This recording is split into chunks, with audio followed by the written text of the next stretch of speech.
Yang menarik adalah kedatangan Mesias akan didahului dengan atau oleh malapetaka. Jadi malapetaka akan datang dulu, baru kemudian Mesias datang. Dan ini kalau saya lihat ini kayak bahasa marketing gitu, ya. Act locally, think globally kan gitu ya.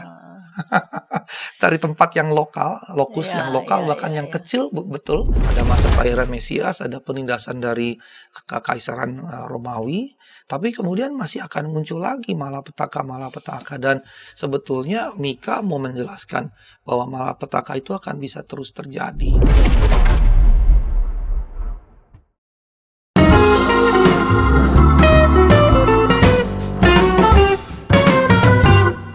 Sahabat YKB, sahabat Ngulik Alkitab, kita jumpa kembali dalam program Ngulik Alkitab. Program ini diselenggarakan sebagai media, sebagai sarana bagi kita membaca kitab suci dan menemukan pesan-pesan yang berharga, mutiara yang sangat bernilai dari setiap teks yang kita ulik dan tentu saja melihat relevansinya untuk kehidupan kita sehari-hari. Saya sebagai pemandu percakapan, Pendeta Santiani Manurung.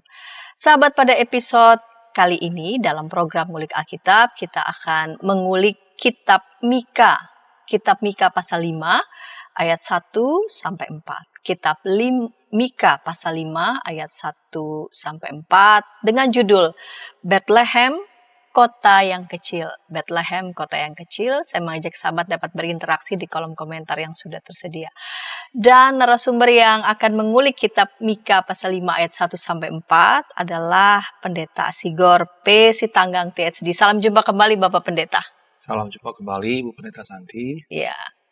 Pendeta Sigor P. Sitanggang THD sebagai dosen Biblika, mengajar di Sekolah Tinggi Filsafat Teologi Jakarta dan juga sebagai pendeta tentunya dan mengajar di beberapa tempat yang lainnya.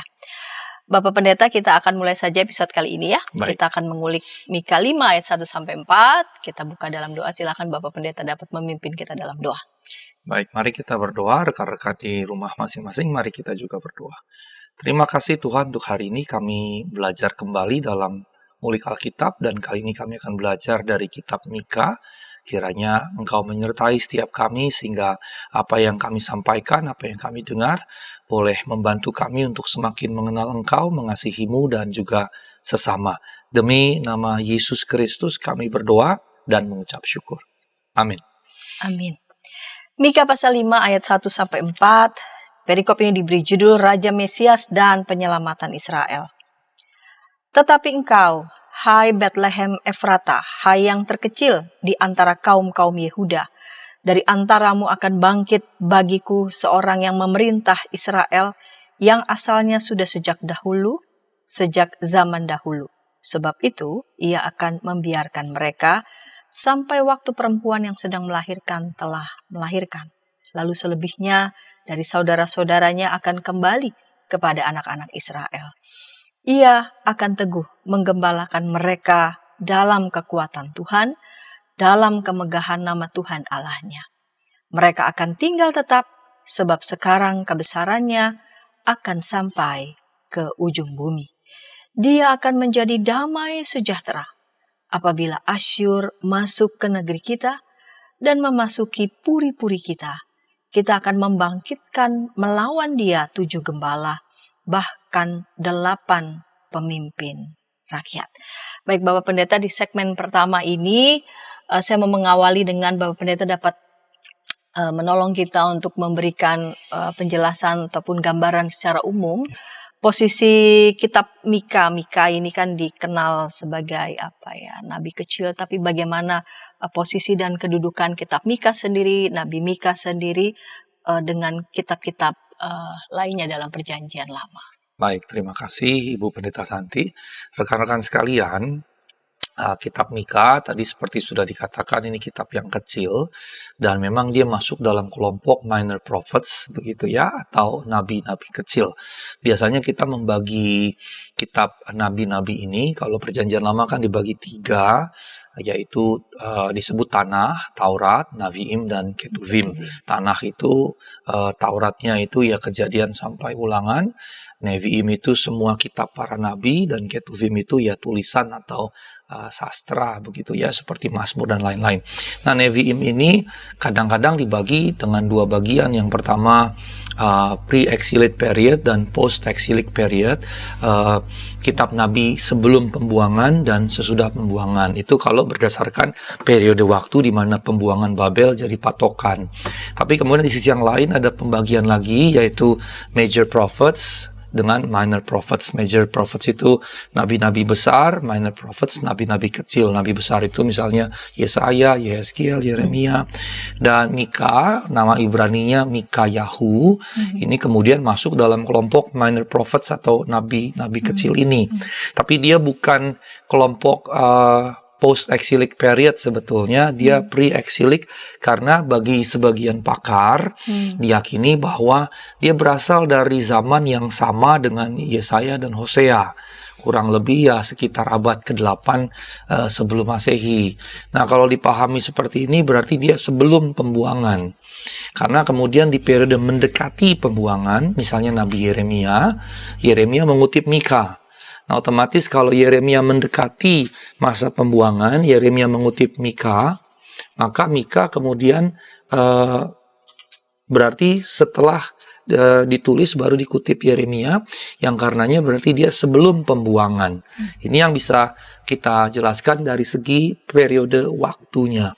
Nah, kalau kita lihat dalam segi susunan atau struktur, maka ya biasa kalau kita baca Alkitab, kita mesti baca seluruh Alkitab kita, dan waktu kita baca kitab itu sebetulnya kita harus baca seluruh kitab itu dari awal sampai selesai dan mencoba menemukan strukturnya.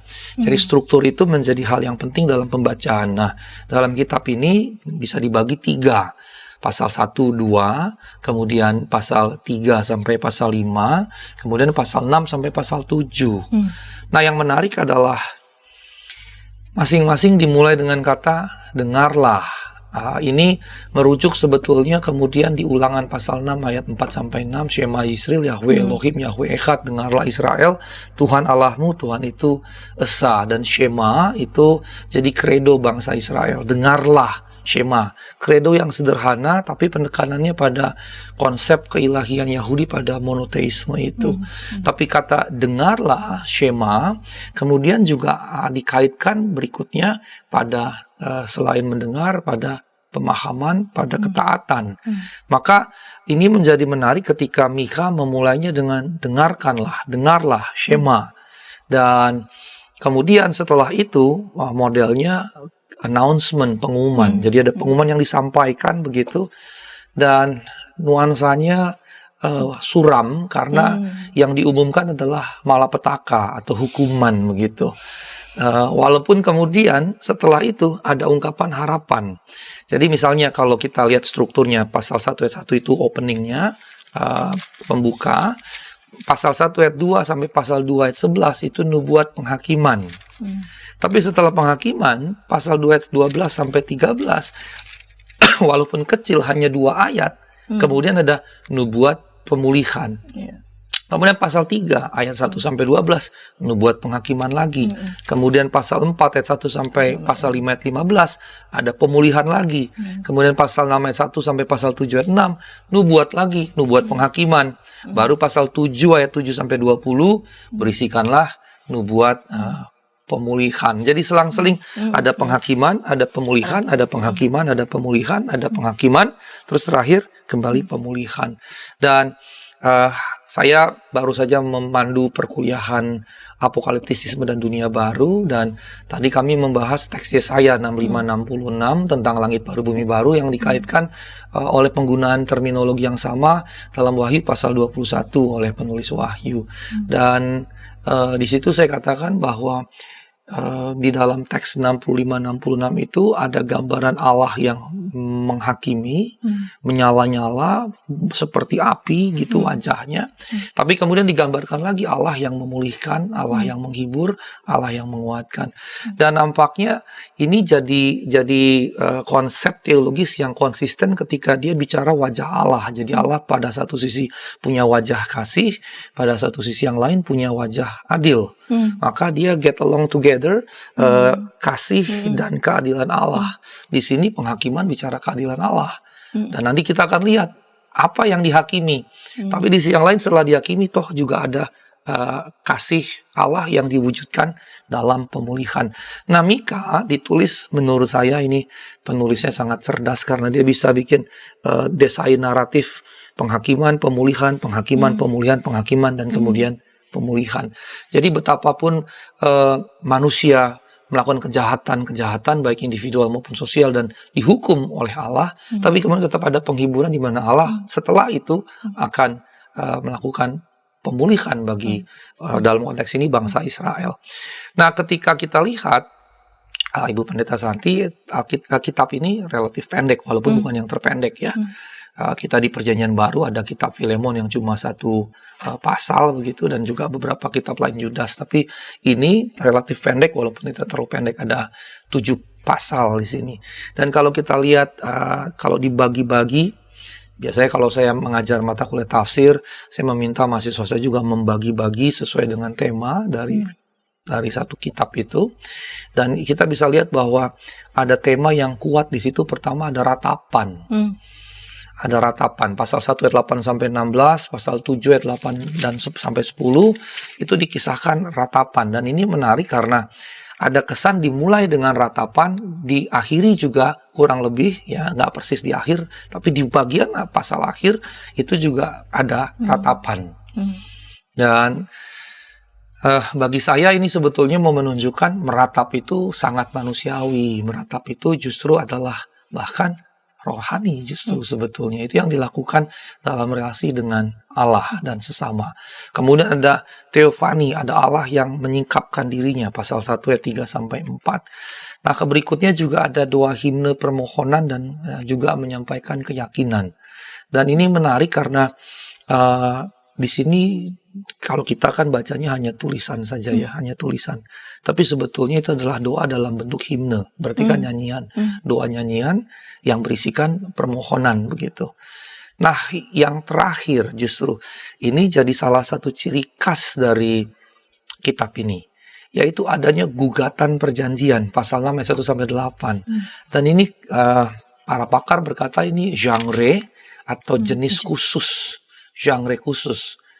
Di mana letak khususnya? Saya rasa tidak banyak, kalaupun ada tidak banyak, di mana Yahweh Allah menggugat umatnya justru. Yahweh menggugat umatnya. Mengapa Yahweh menggugat umatnya? Karena kalau baca dari awal sekali, terutama dari Abraham begitu ya, relasi Allah dengan umatnya kan berupa perjanjian. Sebenarnya kalau kita tarik sampai Adam juga ada perjanjian di situ kan. Tapi yang jelas perjanjian yang menyertakan keterlibatan proaktif dari keduanya itu kan di Abraham. Dan perjanjian bahasa Ibrani-nya berit itu kan jelas bahwa Allah berkata, aku akan menjadi Allahmu dan kamu adalah umatku. Dan dalam relasi itu Allah memberkati Abraham, tapi Abraham mesti menaati perintah-perintah Allah. Ini kan sebetulnya bagian yang normal dalam perjanjian. Dalam konteks modern juga kalau kita bikin perjanjian, agreement, MOU, maka ketika dua belah pihak mengikatkan diri dalam MOU bermeterai, bahkan mungkin ada saksi di depan notaris, maka itu mengikat kedua belah pihak. Nah, sebetulnya Yahweh sangat logis di sini. Mereka digambarkan Yahweh dan Israel mengikat perjanjian. Tapi kemudian ketika Yahweh menaati bagiannya, pihaknya, klausulnya, kalau dalam konteks modern, tapi kemudian Yahweh melihat Israel tidak melakukan bagiannya dalam berit itu, maka Yahweh menggugat begitu. Yang saya bayangkan, kalau saya bayangkan dalam konteks kita bergereja, kita menjadi umat Allah dalam konteks modern, sebetulnya kita juga membuat perjanjian dengan Yahweh, dengan Allah dalam Kristus. Kan tidak juga jadi berbeda. Kita jadi umatnya, dia jadi Allah kita, dan dalam hal itu kan ada perintah-perintah yang mesti kita lakukan. Tapi kita melanggar. bersyukurnya Yahweh tidak menuntut gitu. Seandainya Yahweh menggugat kita, wah, ya bahasa gini asem bener gitu kalau sampai Yahweh menggugat gitu ya. Dan ini jadi menarik. Jadi kita diajak berpikir, kalau di Mika Yahweh menggugat Israel, sebetulnya kan dengan konsep Allah tidak berubah, dia bisa menggugat kita juga ketika kita melakukan kesalahan-kesalahan seperti yang Israel lakukan dalam konteks kitab Mika yang dikritik, digugat oleh Yahweh itu. Jadi Bapak yang terkasih, sebetulnya Pendeta Santi bukan berarti Allah tidak bisa menggugat sebetulnya. Mungkin caranya tidak lagi langsung lewat para nabi yang berkata, Yahweh menggugat bangsa Israel, tapi menurut saya tentu sekarang lebih indirect gitu ya, tidak langsung. Yahweh menggugat, makanya perlu kepekaan terutama sosial, karena kejahatan yang disampaikan di sini kejahatan sosial gitu. Perlu kepekaan atas kejahatan sosial yang sebetulnya Yahweh tegur kita juga. Nah, kalau kemudian saya kepada komposisi teks ini, maka kalau kita perhatikan, ini sebetulnya ada bagian yang berasal dari zaman Mika, tapi ada juga bahan yang sebetulnya dari periode pasca kitab Mika, pasca hidup Nabi Mika. Kalau tadi saya katakan di abad ke-8, berarti kalau pasca sangat mungkin mendekati pembuangan Babel, bahkan di antara masa pembuangan tersebut. Dan menurut saya kalau dilihat mendekati pembuangan di Babel menjadi cocok, karena itu bagian dari hukuman yang dilihat oleh bangsa Israel sendiri, bahwa mereka dihukum oleh Allah, dan karena seruan Yeremia kan untuk bertobat, melakukan pemurnian dan seterusnya. Maka pasca pembuangan kan purifikasi Israel menjadi begitu kuat gitu ya. Purifikasinya penegakan hukum Taurat, menyingkirkan sinkretisme, tidak boleh kawin dengan yang bukan suku Israel, dan berbagai wujud lain begitu. Nah, kalau membayangkan dia tidak jauh mendekati masa pembuangan atau di antara masa itu begitu ya. Artinya ada kitab Mika yang memang ditulis oleh Mika, tapi kemudian ditambahkan pada periode-periode berikutnya, digabung ke dalam kitab Mika karena ada seruan yang paralel begitu. Maka kita akan melihat misalnya di pasal 1 sampai pasal 3 itu ada ancaman-ancaman. Ancaman-ancaman yang diberikan tentunya melalui kitab yang disebut dari Nabi Mika, tapi ancaman-ancaman ini berasal dari Yahweh sendiri. Dan ini menjadi penting karena ancaman ini diberikan kepada umatnya, bukan kepada umat lain, kepada bangsa Israel, bukan kepada bangsa yang lain begitu. Artinya ketika menjadi umat Allah, ini menggambarkan ada tuntutan sosial yang jauh lebih besar dibandingkan mereka yang pada waktu itu bukan umat Allah. Yang kalau kita semat pada diri kita, ya sebagai gereja ada tuntutan yang lebih besar sebetulnya, dan itu harus jadi satu realitas yang mesti kita terima begitu. Dan pasal 6 sampai pasal 7 ayat 7 kemudian berisi juga ancaman-ancaman yang biasanya dikaitkan dengan Mika. Tapi kemudian janji-janji pasal 4a sampai pasal 5, kemudian pasal 7 ayat 8 sampai 20. Jadi ada ancaman-ancaman yang mungkin sekali dari Mika, tapi ada janji-janji yang kemungkinan beberapa abad. Maka jadinya dia sedang bicara pada satu sisi nanti karena melihat perilaku bangsa Israel, tapi kemudian ada janji yang disampaikan beberapa abad kemudian ketika mereka mungkin saja masuk pembuangan atau dalam pembuangan atau pasca pembuangan. Sehingga memang ada pengharapan di situ. Tadi juga saya jelaskan di kelas saya bahwa Yesaya ada proto, dutro, dan trito, dan pasal 6566 tentang langit baru bumi baru itu ada di bagian terakhir 6566, dan karenanya dia tidak ditulis di konteks kehidupan Nabi Yesaya, tapi dalam konteks kembalinya mereka dalam proses pembuangan kembali ke Yerusalem, membangun lagi bait Allah, membangun lagi kehidupan. Ya otomatis kan dalam situasi seperti itu pengharapan digaungkan kembali. Maka seperti itu juga Mika.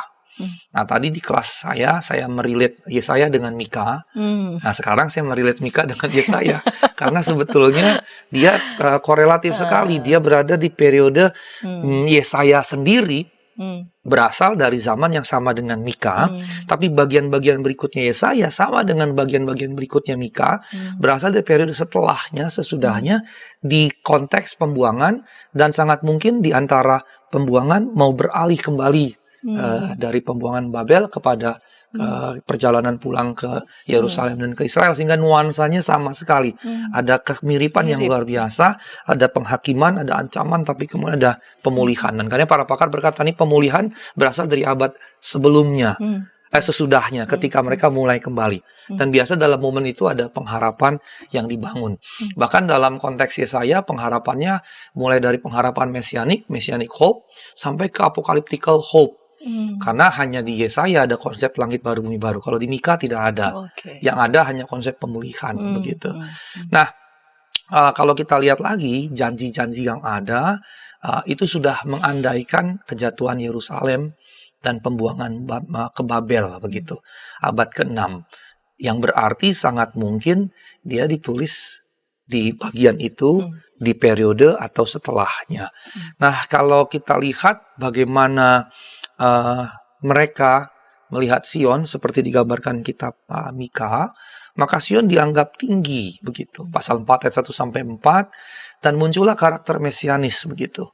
Ya, karakter mesianisnya ada, tapi karakter apokaliptiknya tidak ada. Itu adanya di Yesaya. Jadi ini pembedanya, walaupun tadi saya katakan Yesaya dan Mikanya dalam periode yang sama, dan kemudian ada bagian yang kurang lebih pada periode pembuangan dan pasca pembuangan, perjalanan kembali, tapi ada ide teologis yang berbeda.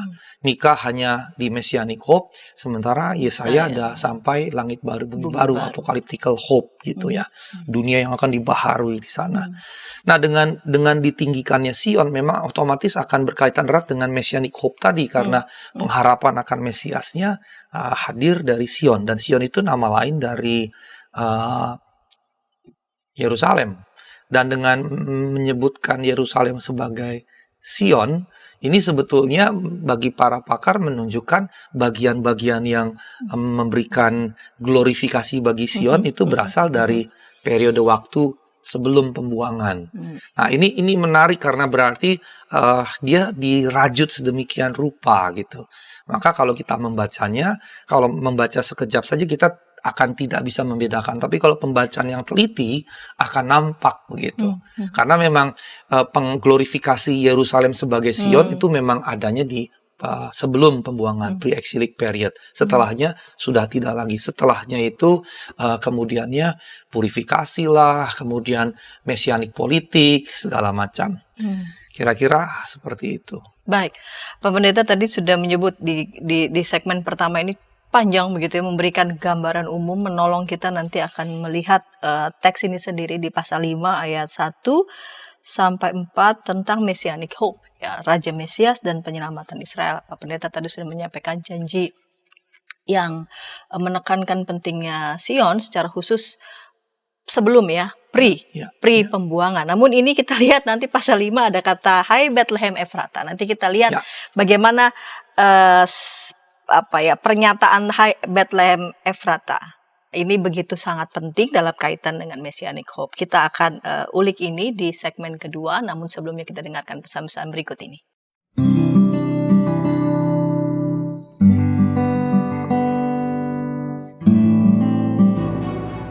Hi folks, this is Daily Spirit for Youth, a daily devotional that helps you grow closer to God and apply His Word to your life.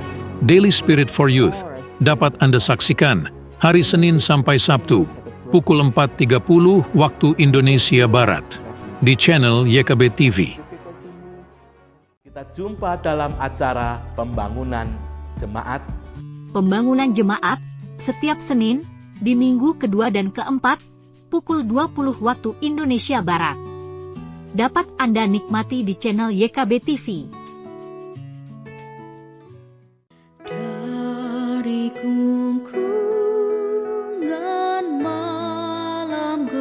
Nyanyikanlah nyanyian baru setiap hari Rabu pukul 12 waktu Indonesia Barat. Dapat Anda nikmati di channel Lagu Rohani YKB TV.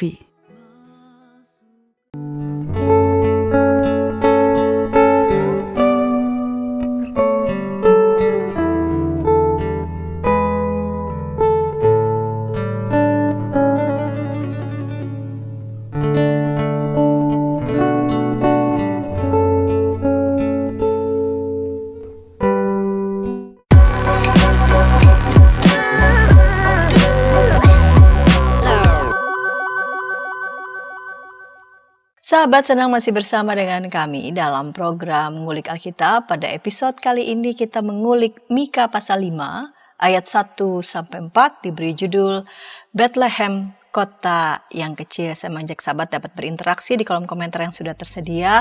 Narasumber pada episode kali ini Bapak Pendeta Sigor P. Sitanggang THD dengan senang hati merespon baik itu tanggapan maupun juga pertanyaan dari para sahabat. Pak Pendeta Sigor, kita lanjut di segmen yang kedua ini. Kita akan melihat teksnya sendiri ya Pak Pendeta. Ini menarik, ada kata di sini, Hai Bethlehem Efrata. Mengapa Bethlehem, tidak Sion, Yerusalem, ya glorifikasi besar pada Sion. Tapi mengapa Bethlehem? Ya, baik. Kita akan menjawab itu. Tapi tadi Bu Pendeta Santi sudah menyebut juga yang tadi saya sebutkan, glorifikasi kota Sion.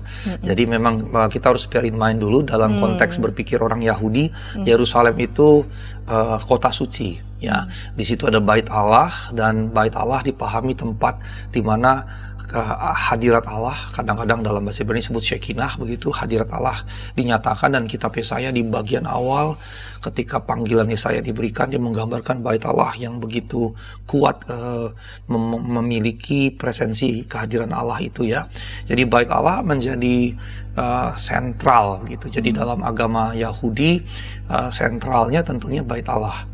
Dan disitulah kemudian imam besar, imam kepala, imam-imam melayani orang-orang Lewi, keturunan Harun, melayani di situ semua jadi pusat. Maka ketika mereka diserbu, dihancurkan, menghancurkan Bait Allah itu seperti menghancurkan identitas. Karenanya Yerusalem menjadi paling penting bagi orang-orang Yahudi, dan glorifikasi itu dengan disematkan kata Zion. Tapi kita tidak sedang bicara Sionisme politik yang sekarang gitu ya. Teman-teman mesti membedakannya. Kita bicarakan Israel kuno waktu itu. Nah, karenanya sebelum bergerak lebih jauh, kita lihat dulu apa sih pesan utama kitab Mika dan kenapa tadi ada glorifikasi kota Sion yang saya sebutkan. Lalu kenapa malah kemudiannya ke Bethlehem. Nah, sebelum ke situ, pesan utama kitab Mika ini menurut saya sangat sosial, walaupun tidak menjadi sosialis gitu ya. Dalam kitab ini Mika mencela para pemimpin yang tidak adil. Wah, ini luar biasa, ini dalam konteks Indonesia ini makin nyata gitu. Para pemimpin yang tidak adil kemudian bukan cuma ditegur atau dikritik, dicela begitu ya, dicela. Karenanya ini kan Nabi pada zaman itu menjadi penyambung lidah Allah. Dalam konteks gereja, bukan perorangan. Gerejalah penyambung lidah Allah sekarang. Karenanya gereja mesti terus menyuarakan perkataan atau seruan profetis tadi. Sehingga kalau ada pemimpin yang tidak adil, ya gereja harus berani bersuara. Kemudian membela hak-hak orang miskin terhadap orang kaya dan berkuasa. Saya mengajar di materi yang lain, saya katakan di teori tafsir biblis di kampus saya katakan bahwa pada zaman itu, baik Yesus maupun jauh sebelumnya, itu tidak ada middle class. Yang ada adalah lower class dan high class. Begitu. Jadi nggak ada kelas tengah gitu. Nah, konteks sekarang kalau lihat, saya pernah membaca kajian BPS, Biro Pusat Statistik, yang menunjukkan kelas menengah di Indonesia sedang menurun gitu. Karena COVID dan berbagai macam keadaan ekonomi yang belum stabil. Tapi pada waktu itu bukan menurun, nggak ada sama sekali kelas menengah. Yang ada kelas bangsawan, bahkan para raja, keluarga raja, atau kelas pekerja buruh budak gitu, hanya dua ini. Begitu. Sehingga dengan kata lain, ini minoritas, ini mayoritas. Maka yang terjadi adalah tirani minoritas, begitu. Dan karenanya seruan Mika ditujukan kepada tirani minoritas yang berkuasa, tapi kemudian menjadi lalim, tidak adil. Maka dia menyerukan pembelaan hak-hak orang miskin tadi terhadap orang kaya, orang yang berkuasa. Tapi di sisi yang lain kemudian sambil menantikan dunia yang damai, yang berpusat di Sion, di bawah kepemimpinan raja yang baru nanti, raja mesianik dari keluarga Daud, begitu. Dari terjemahan dari teks yang saya gunakan pakai kata dinasti, gitu, dinasti Daud. Tapi tentunya dinasti di sini bukan kemudian untuk mementingkan keluarga, tapi justru mengorbankan diri, begitu. Itu gambarannya. Karenanya ini yang harus kita pegang. Nah, kemudian Mika memberikan ancaman-ancaman begitu, yang tentunya bukan Mika secara individual. Ancaman-ancaman ini kita mesti pahami sebagai Yahweh yang menyuruhkannya, karena konsep tadi nabi penyambung lidah Allah. Berarti Mika sedang menyampaikan Allah sedang memberikan teguran keras, bahkan ancaman kepada mereka. Nah, ini yang sebetulnya sebagai bukan hanya orang percaya, siapapun kita ya, mau beragama tidak beragama pun, sebetulnya apapun agama yang kita yakini, toh tetap ada Allah gitu. Apapun yang kita yakini, termasuk ateisme, tetap ada Allah. Nah, Allah yang ada ini tidak akan diam. Suatu saat dia akan bukan hanya mengancam. Kalau di Mika nanti, kalau lihat pembuangannya, itu bagian perwujudan dari itu. Sehingga dengan kata lain, ini teguran juga, terutama bagi kita di konteks modern begini. Bukan berarti kalau Allah nggak kelihatan, nggak ada menurut pandangan kita, dia nggak ada gitu. Ini yang kita tidak boleh lupa, dan gereja mesti terus menyerukan ini. Nah, kemudian diserukan kepada siapa lagi selain pada pemimpin penguasa yang zolim, juga kepada para penyembah berhala. Dan yang menarik, kemudian para penyembah berhala ini dikaitkan dengan mereka yang menindas orang-orang kecil. Atau juga kritik kepada para imam, para nabi. Ya, tadi bukan cuma kritik atau teguran, tapi ancaman. Jadi tujukan pada para penyembah berhala yang menindas orang-orang kecil, para imam, nabi yang menyalahgunakan jabatan profesi mereka demi keuntungan finansial, keuntungan pribadi. Atau kemudian para pemimpin yang memutarbalikkan keadilan dan membenci keadilan. Kalau kayak begini, ini kan kritiknya sebetulnya bukan bicara dosa individual, ini struktur. Dosa sosial sekali dan struktural. Betul. Karena dilakukan oleh para pemimpin struktural di tempat yang tinggi tadi, pemimpin termasuk pemimpin publik maupun pemimpin spiritual, agama. Dan seruan ini sebetulnya mesti kita serukan, karena memang begitulah karakteristik kenabian tadi, harus berani menyerukan risiko apapun yang dihadapi begitu. Nah, tadi Bu Santi jelas katakan ini struktural, karena memang yang dikritik ini bukan orang dalam kondisi sosial yang umum. Karena tadi cuma ada dua, lower class dan high class, nggak ada middle class, maka kritiknya kepada tirani minoritas para pemimpin, baik publik maupun agama manapun, pemimpin manapun begitu. Nah, seruan ini harus terus diserukan. Tapi setelah itu kemudian ada janji. Nah, itu model, ada teguran, bahkan penghakiman, ada janji. Nah, janjinya adalah menekankan Sion, dan Sion adalah tempat Yahweh. Dan yang menarik juga bahwa Raja Israel ada di Yerusalem, tapi Raja sesungguhnya yang sesungguhnya berkuasa bukan hanya atas Israel, tapi atas segenap dunia, juga ada di situ, begitu. Ada di Sion. Dan Raja yang sesungguhnya memerintah dalam damai. Dan karenanya seruannya adalah bagaimana penguasa manusia memerintah kerajaan dalam damai. Dan karenanya bagaimana setelah mereka kembali dari pembuangan, mereka kemudian membangun kerajaan Shalom tadi, yang pusatnya Sion. Nah, dari sini kita masuk kemudian, kalau tadi saya bicara pesan Mika secara keseluruhan, maka kalau kita lihat mulai pasal 5, yang kita baca tadi ayat 1-15, kalau mau baca keseluruhan sampai pasal 15, ayat 15, maka Mika 5 ayat 1-15, yang menarik adalah kedatangan Mesias akan didahului dengan atau oleh malapetaka. Jadi malapetaka akan datang dulu, baru kemudian Mesias datang. Dan kemudian ia menjadi penakluk atas musuh-musuh Yakub dan jadi berkat atas umatnya. Bayangan orang-orang Yahudi yang membaca Mika pasti berkat atas kerajaan, penaklukan musuh Yakub tentunya jadinya politis.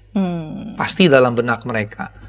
Justru pasca pembuangan makin politis gitu.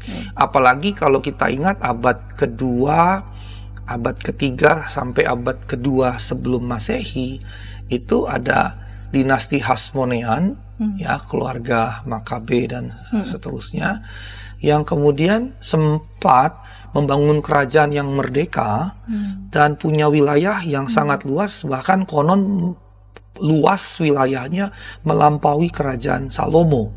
Padahal Daud dan kemudian Salomo jadi image idealisme kerajaan Israel seperti itu. Jadi kalau kita membaca teks PL, kerajaan Israel yang ideal gimana? Daud, Salomo, dua gambaran itu. Tetapi kemudian Hasmonean, dinasti Hasmonean membangun kerajaan yang lebih luas bahkan.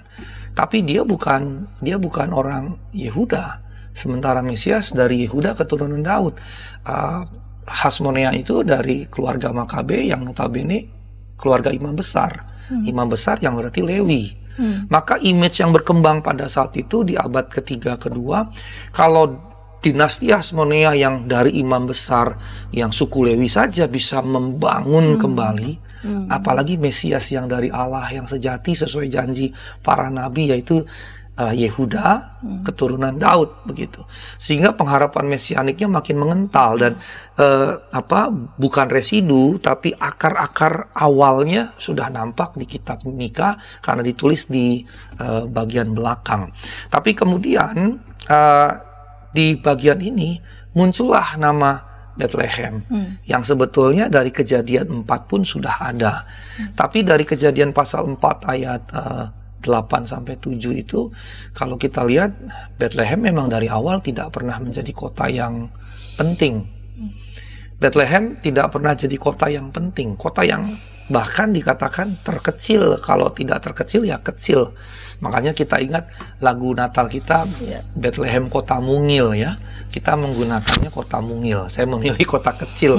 Kalau mungil jadi kecil sekali begitu ya. Nah, meskipun ukurannya tidak penting, ini kota nggak penting sekali gitu ya. Kalau di Indonesia ya, ini bukan Jakarta, bukan Surabaya, bukan Medan, ini mungkin ya kota kecil di kampung saya Samosir mungkin misalnya begitu ya. Kota-kota di mana orang tua saya berasal itu kecil sekali gitu. Tapi yang menarik adalah Mika menyampaikan sebuah nubuat. Jadi kita tidak bisa berkata bahwa Mika bukan bernubuat. Mika jelas bernubuat. Kalaupun kita menganggap misalnya sebagiannya dari pre-exilik, sebelum pembuangan, sebagiannya diantara dan bahkan sesudah pembuangan, toh kejadian kedatangan Mesiasnya masih sekitaran 5-6 abad kemudian. Jadi dengan kata lain, ini nubuat begitu. Nah, dalam penafsiran Alkitab kita suka melihat bahwa ada gaya penulisan yang sebetulnya bukan nubuat tapi dikisahkan seakan-akan nubuat. Contohnya Markus pasal 13, kejatuhan Yerusalem. Bagi sebagian pakar itu bukan nubuat tapi kejadian yang sudah terjadi tapi dituliskan seakan-akan nubuat. Kehancuran Yerusalem itu tahun 70. Kalau kita lihatnya dia tulis setelah itu, maka Markus ditulis 70-80, kira-kira begitu menurut pakar. Nah, itu yang disebut dengan nubuat setelah kejadian, prophecy after the event atau vaticinium ex eventu. Tapi Mika bukan dalam konteks itu, karena kejadian kedatangan Sang Mesiasnya masih jauh nanti begitu.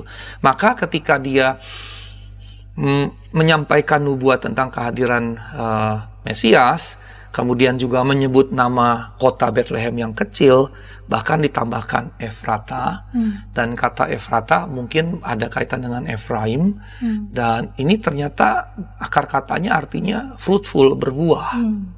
Jadi Efrata itu nama lain dari Bethlehem yang kemudian disebutkan kalau dia memang kecil, tidak penting, tapi fruitful, berbuah. Dalam hal apa? Ya tentunya kemudian berkaitan dengan nubuat yang kemudian dikutip oleh para ahli Taurat, imam-imam kepala yang dipanggil oleh Herodes ketika orang-orang Majus datang begitu, dan datang ke Raja Herodes yang berkata, mana dia raja orang Yahudi? Herodes yang ketakutan kekuasaannya bakal digeser karena raja Yahudi mau lahir. Dan ini konyol betapa dia menggenggam erat kekuasaannya, begitu serakah, tapi juga di sisi yang lain ketakutan. Padahal yang lahir kan masih bayi, Raja Yahudi ini masih bayi baru lahir. Dia udah sedemikian ketakutan tahtanya akan diambil. Maka dia panggil ahli-ahli Taurat, imam kepala, ditanya ini maksudnya apa? Di mana ini? Maka disebutlah Bethlehem. Dan kemudian dikutiplah perikop yang jadi rujukan kita. Nah, kutipannya apa? Sekali-kali tidak disebut yang terkecil. Kira-kira begitu yang dikutip. Nah, karenanya Mika bagi tentunya orang Kristen ya. Bagi orang Yahudi tidak gitu dalam konteks Mesias gitu ya. Tapi bagi konteks Kristiani, pembacaan Kristiani, Bethlehem menjadi sangat penting jadinya walaupun kecil, bahkan lebih cemerlang dibandingkan kota-kota lainnya karena kelahiran Mesias itu yang sudah dijabarkan di kitab Mika. Apalagi tadi ada gambaran perempuan yang akan melahirkan begitu ya. Yang biasanya kita akan menafsirkan dua. Dan ini menarik karena di Wahyu pasal 12 dikisahkan ada perempuan dengan anak yang mau diterkam oleh naga yang dibawa kabur.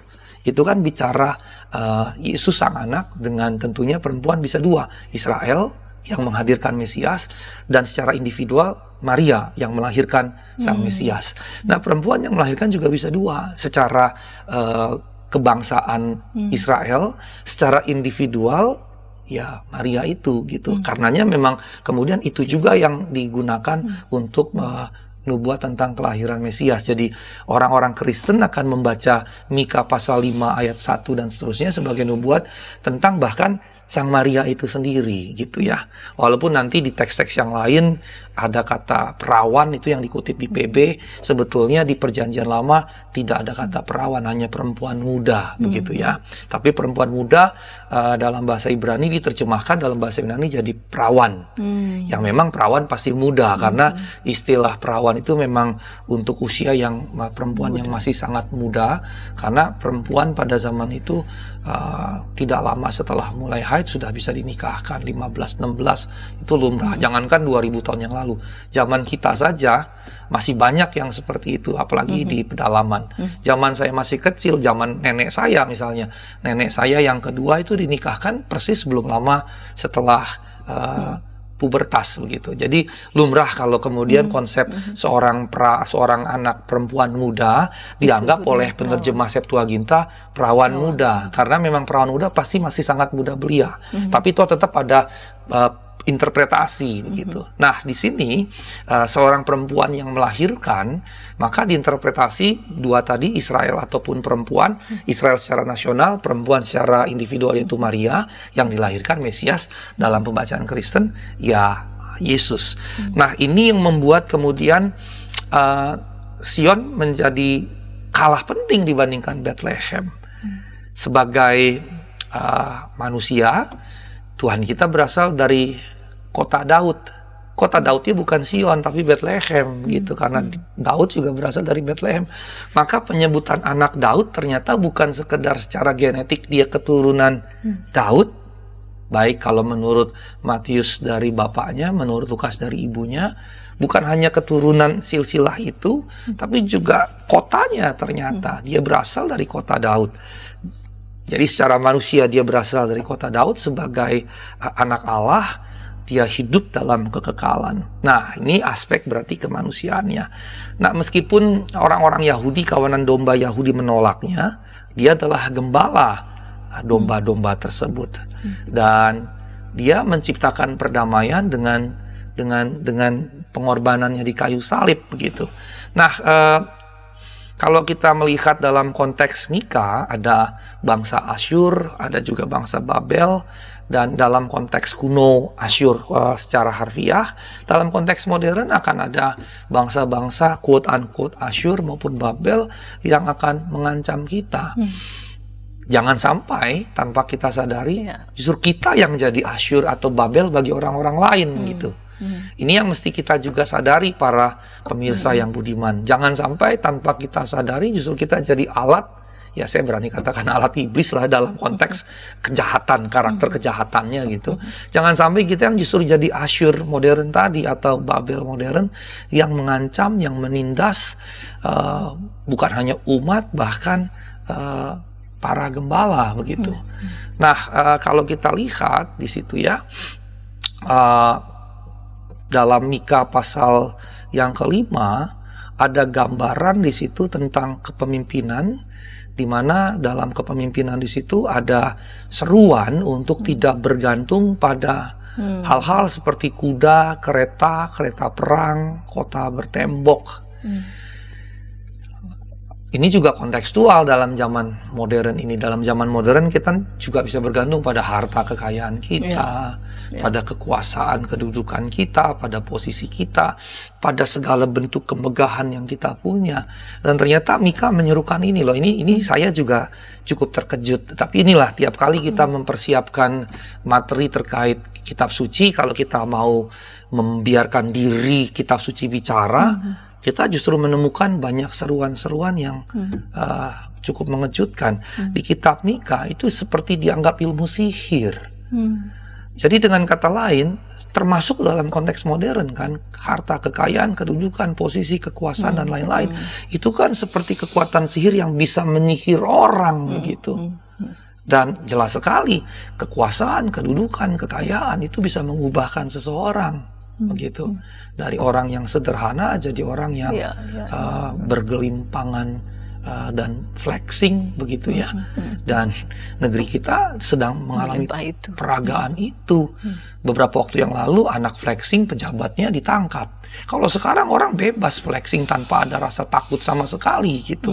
Dulu kalau jadi anak pejabat flexing, istri pejabat flexing gak lama ditangkap. Sekarang tidak gitu. Jadi sebetulnya kontekstual sekali yang Mika sampaikan. Tapi kalau dia sedang bicara sepenuhnya pada pihak kekuasaan gitu ya, karena tadi yang saya lower class dengan higher class tadi, sehingga bicara penguasa, kuda, kereta perang, kota bertembok, dia bisa jadi ilmu sihir karena punya daya magi.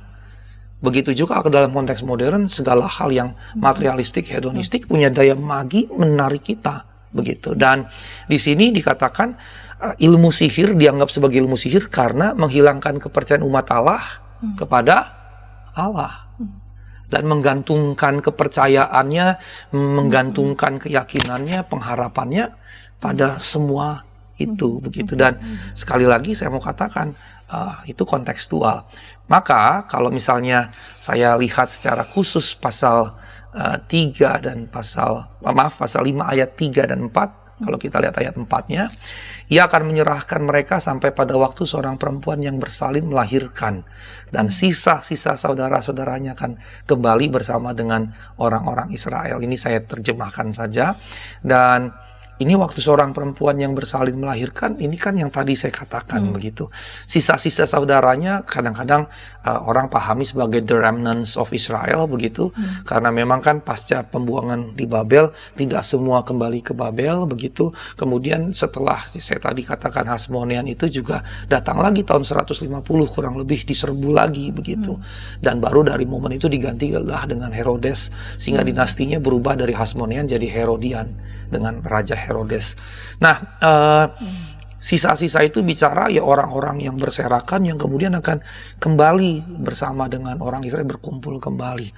Ya, bisa saja ditafsir kalau dibaca secara Kristiani dalam perspektif gereja, ini bisa saja secara tidak langsung bicara hari Pentakosta. Dimana kalau kita lihat bisa 14, bisa 16, tergantung tempat-tempat bahasa itu apakah digabung atau tidak. Kalau digabung 14, kalau dipisah itu sekitar 16, yang berasal dari banyak tempat yang berbeda, yang sebetulnya adalah orang-orang Yahudi yang sudah terpencar, ya. Dan pada hari Pentakosta, karena mereka sedang merayakan hari raya di situ ya, roti tidak beragi, dan mereka berkumpul di hari Pentakosta itu, pencurahan Roh Kudus itu membuat mereka semua berbahasa yang 120 orang berbahasa, dimengerti oleh 14-16 bahasa, sehingga terjadilah baptisan terhadap mereka sejumlah 3.000 orang. Sehingga dari sini ini sebetulnya korelatif. Nubuat terhadap Mesias itu juga menyertakan kemudian dikumpulkan kembali mereka yang tercerai berai begitu. Dan ini menarik kalau saya tarik keluar keluar, tercerai berainya sebetulnya bukan hanya pertama-tama pembuangan. Kalau kita tarik sampai sejarah manusia menurut versi kitab suci kan sampai Babel. Ketika mereka begitu angkuhnya bangun menara ingin menyaingi Allah, Allah memecah belah bahasa mereka jadi tercerai berai. Kemudian hari Pentakosta, setelah Kristus naik dan Kristus meminta kepada Bapa untuk mengutus Roh Kudus turun, mereka yang tercerai berai karena perbedaan bahasa yang menimbulkan kelompok begitu disatukan kembali begitu, sehingga Mika secara tidak langsung sedang berbicara ke sana ketika sang perempuan akan melahirkan, dan yang dilahirkan itu akan menyatukan orang-orang yang sudah tercerai berai. Dan dikatakan sang Mesias ini yang dilahirkan oleh perempuan tadi akan berdiri menggembalakan domba-domba dalam kekuatan Tuhan. Nah, ini yang mesti diperhatikan ya. Kekuatan Tuhan, bukan kekuatan kedudukan, kekuasaan, kekuatan kuda, kereta kuda dan seterusnya. Dalam kemegahan nama Tuhan. Kemegahan nama Tuhan bukan gedung yang hebat segala macam begitu. Kemegahan nama Tuhan Allah, dan ketika itu diwujud nyatakan, dikatakan mereka akan diam, dan mereka akan diam maksud terdiam begitu. Karena sekarang dia akan jadi besar sampai ke ujung-ujung bumi. Nah, ujung-ujung bumi ini juga bahasa yang menarik sebetulnya. Dalam dunia misiologi tempo dulu, Kisah 1 ayat 8, engkau akan menjadi saksi-saksiku di Yerusalem, Yudea, Samaria sampai ke ujung bumi. Kita memahami ujung bumi tempat terpencil. Padahal keliru. Ujung bumi, kalau kita bikin ini ujung, maka kota-kota pada waktu itu dibangun di dua tempat. Pertama di tepi pantai supaya bisnis perdagangan mudah karena langsung pakai kapal begitu, atau di puncak bukit. Mengapa di puncak bukit dan bukan di lembah? Supaya kalau ada musuh datang dari atas, mereka sudah tahu langsung dari jarak yang cukup jauh. Mereka punya waktu banyak untuk mempersiapkan semua. Jadi kota-kota kuno cenderung dibangun di atas bukit. Bahkan kalau kita ke Eropa, banyak kastil, istana yang memang dibangunnya di atas bukit, bukan di lembah gitu. Di atas bukit. Faktor utamanya kalau ada kelompok tertentu datang menyerbu dari kejauhan, mereka sudah bisa lihat. Nah, ini yang digambarkan terkait dengan hal ini, Ibu Pendeta Santi. Baik, Pak Pendeta. Pak Pendeta sudah menjelaskan begitu ya, dari pasal 5 ayat 1 sampai 4. Kita akan lanjut di segmen ketiga untuk melihat beberapa hal lagi yang akan Bapak Pendeta ulik, dan tentu saja akan mengaitkannya apa maknanya buat kehidupan kita sehari-hari. Dengan judul Bethlehem Kota yang Kecil. Kita lanjut di segmen ketiga, namun sebelumnya kita dengarkan pesan-pesan berikut ini.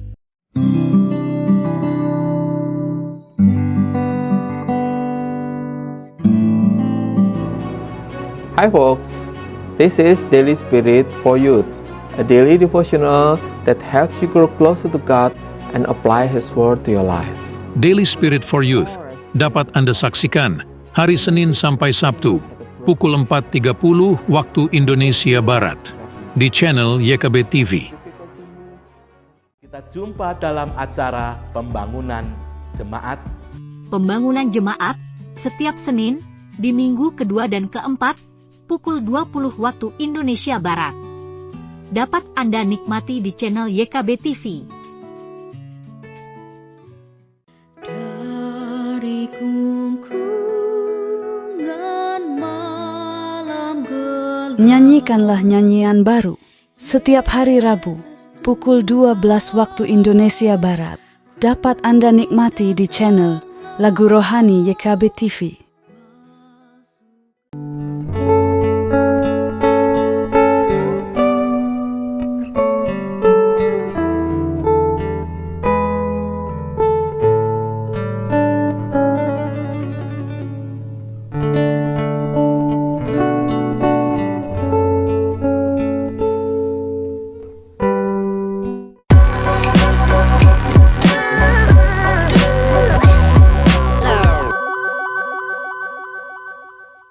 Sahabat Ngulik Alkitab, sahabat YKB, senang masih bersama dengan kami dalam program Ngulik Alkitab pada episode kali ini kita mengulik Mika pasal 5 ayat 1-4 dengan judul Bethlehem, Kota yang Kecil, dengan narasumber Bapak Pendeta Sigor Pesitanggang THD.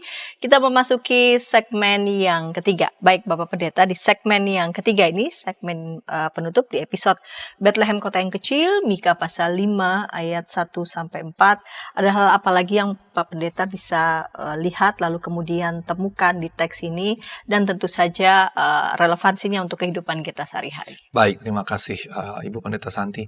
Rekan-rekan sekalian, tadi saya bicara tentang ujung-ujung bumi, dan kalau biasanya dalam misiologi tempo dulu, ujung bumi ini tempat terpencil, pedalaman.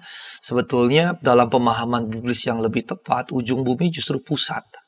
Ujung itu sebenarnya pusat. Tadi saya katakan begini, peak ini pusat karena kota itu dibangun di atas bukit, bukan di lembah.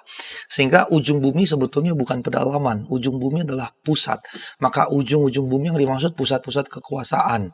Maka sebetulnya ketika dikatakan bahwa dia menggembalakan domba-domba dalam kekuatan Tuhan, kemegahan nama Tuhan, terus menjadi besar di ujung-ujung bumi. Ini maksudnya, kalau saya boleh sedikit ke salah satu teolog gitu ya, René Girard, yang berkata bahwa René Girard bahwa dunia ini dikuasai oleh berhala-berhala kekuasaan begitu ya. Berhala-berhala kekuasaan yang haus akan kekuasaan, yang demi itu akan memberangus siapapun atau apapun. Nah, ini justru gambaran kebalikannya.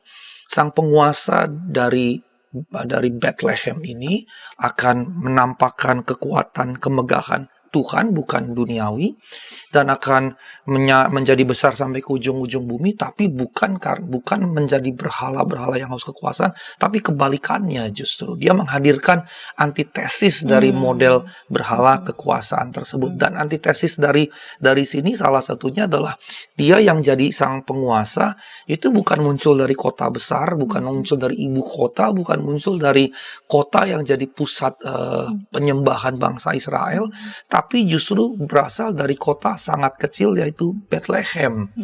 Dan tadi saya sudah katakan bahwa dia anak Daud bukan hanya secara keturunan, tapi dia juga anak Daud karena dia berasal dari kota Daud gitu, kota keluarga Daud. Yang ini jadi semacam sebuah penjelasan mengapa Israel harus diserahkan kepada kekuasaan bangsa-bangsa di dunia dan tidak diselamatkan lebih awal, bukan sekedar pada kemunculan Mesias, tapi pada bagaimana dia muncul.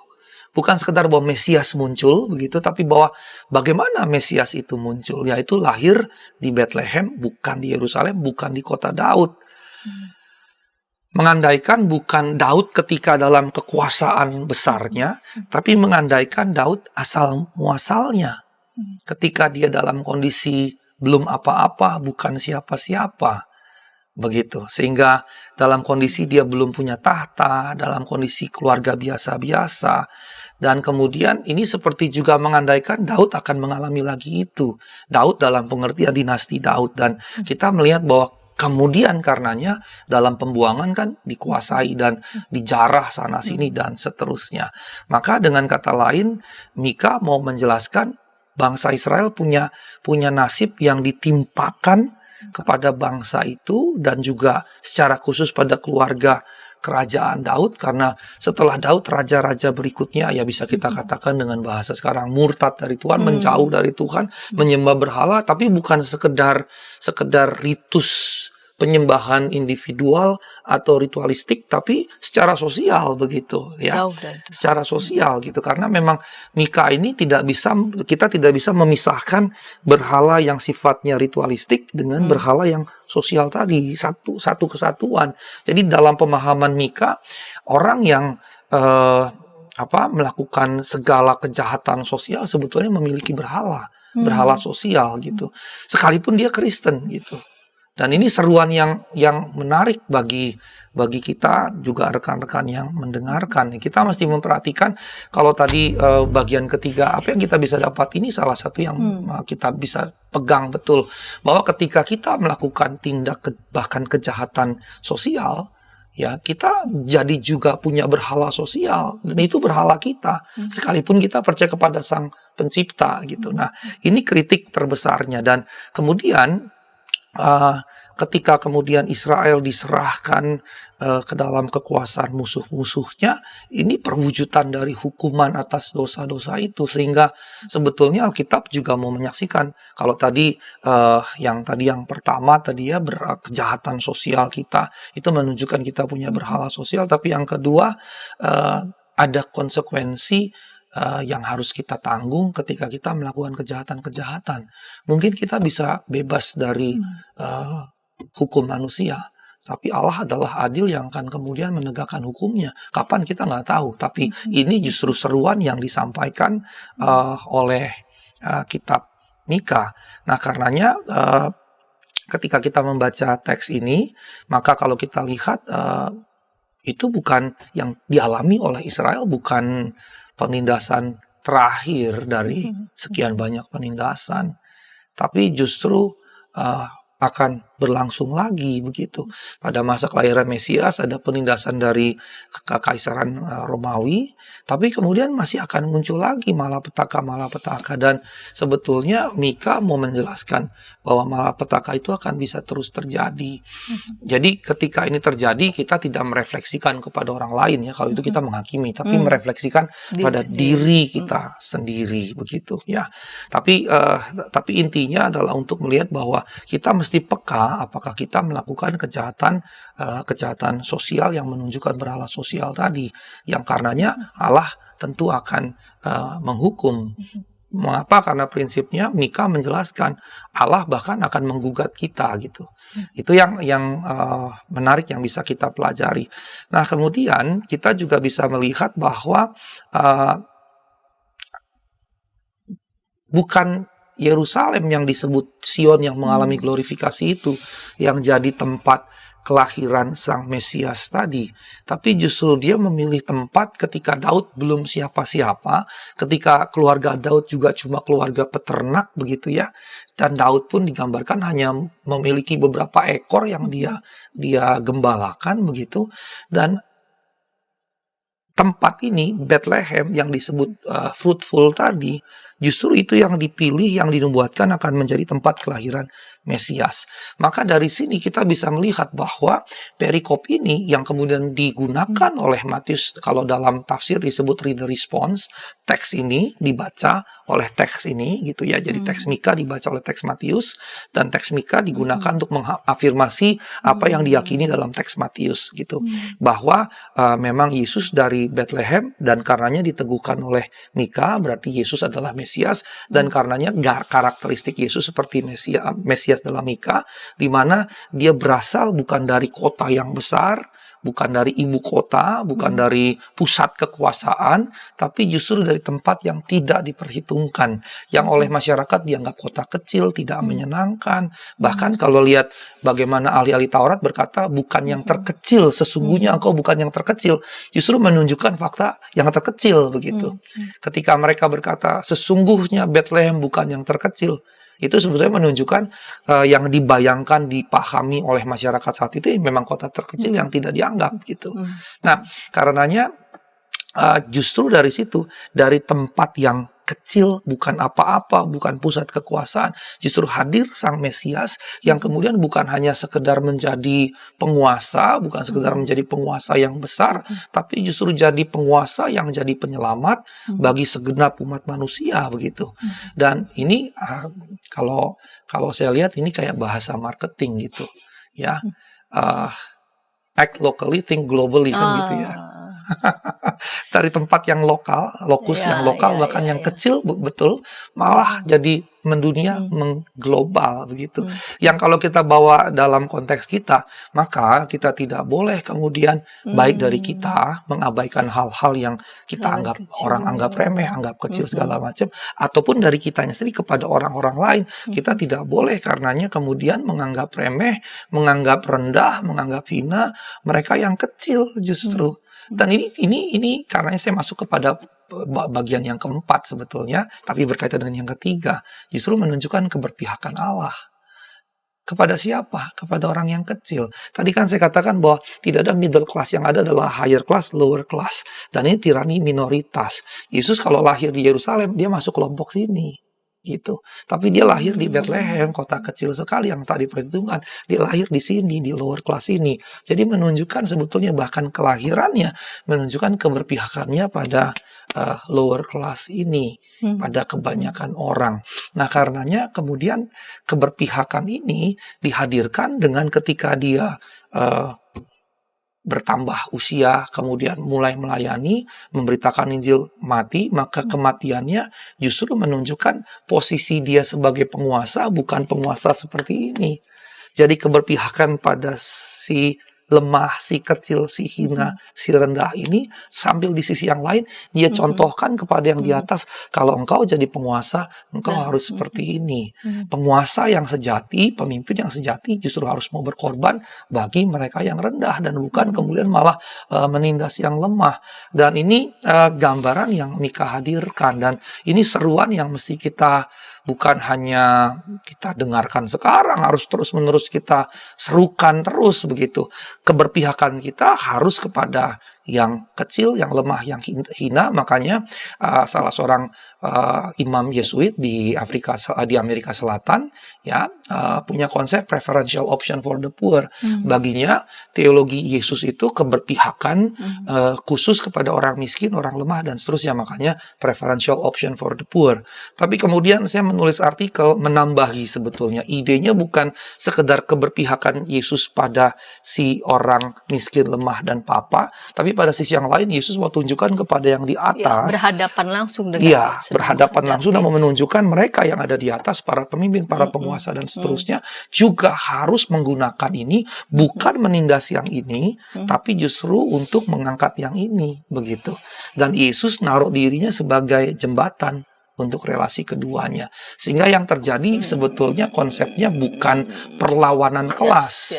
Kalau ini kan perlawanan kelas. Nah, Yesus tidak demikian. Kematian di kayu salib untuk keberpihakan ini, tapi juga untuk menebus mereka yang di sini supaya tidak lagi tunduk pada berhala-berhala kekuasaan yang kejam, tapi justru menjadikan kekuasaannya melayani mereka yang di bawah untuk mengangkat yang di bawah naik ke atas.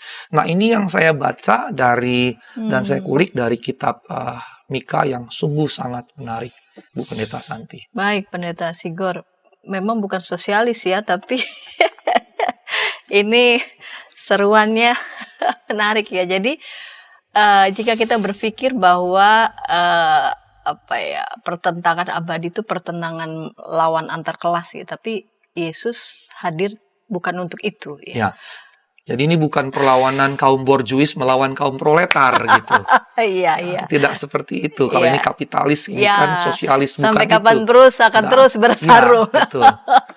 Bukan seperti itu, melainkan memang dengan ya ini memang kuasa Allah sendiri ya, dan cara Allah memandang memang melampaui ini pertimbangan-pertimbangan, kalkulasi-kalkulasi manusia. Justru Allah menjadikan yang kecil itu, yang terkecil itu, justru dari situ, dari yang kecil itu orang akan melihat karya Allah yang besar. Bukan untuk membuat permusuhan begitu ya dengan mereka yang memang ditegur oleh Allah, dikritik, bahkan dikecam gitu ya, atas tindakannya dikecam ya, melainkan untuk menebus juga mereka yang berada karena terperangkap oleh berhala-berhala sosial tadi, supaya mereka memandang yang lemah, yang kecil itu bukan sebagai sesuatu yang hina lalu kemudian ditindas, melainkan untuk melayani mereka yang papa, melayani mereka yang lemah, melayani mereka yang kecil, dan yang kecil yang lemah itu justru diangkat ya oleh Allah. Terima kasih Bapak Pendeta Sigor untuk kesediaan sebagai narasumber pada episode kali ini, mengulik Mika 5 ayat 1-4, dan ketika tayangan ini dapat memberkati sahabat dimanapun sahabat berada, dapat membagikannya kepada sebanyak mungkin orang, dan dapat menekan tombol like dan subscribe sehingga boleh mendapatkan update dari tayangan YKB TV. Kita akan menutup episode ini dalam doa. Mari silakan Bapak Pendeta Sigor memimpin kita dalam doa. Mari rekan-rekan kita berdoa. Terima kasih untuk apa yang Tuhan boleh singkapkan bagi setiap kami. Terima kasih ya Tuhan, biarlah kami meneladani Kristus. Kami boleh bersikap untuk berpihak pada yang lemah. Dan jikalau kami ada di atas, kami tidak menggunakan posisi di atas untuk menindas yang lemah, tapi sebagaimana seruan Yesus yang disampaikan melalui bagaimana kami melihat Mika dalam pembacaan Kristus, Yesus Sang Mesias, supaya kami ketika berada dalam posisi di atas, kami justru menjadi alat anugerah Tuhan untuk menolong mereka yang berada di bawah.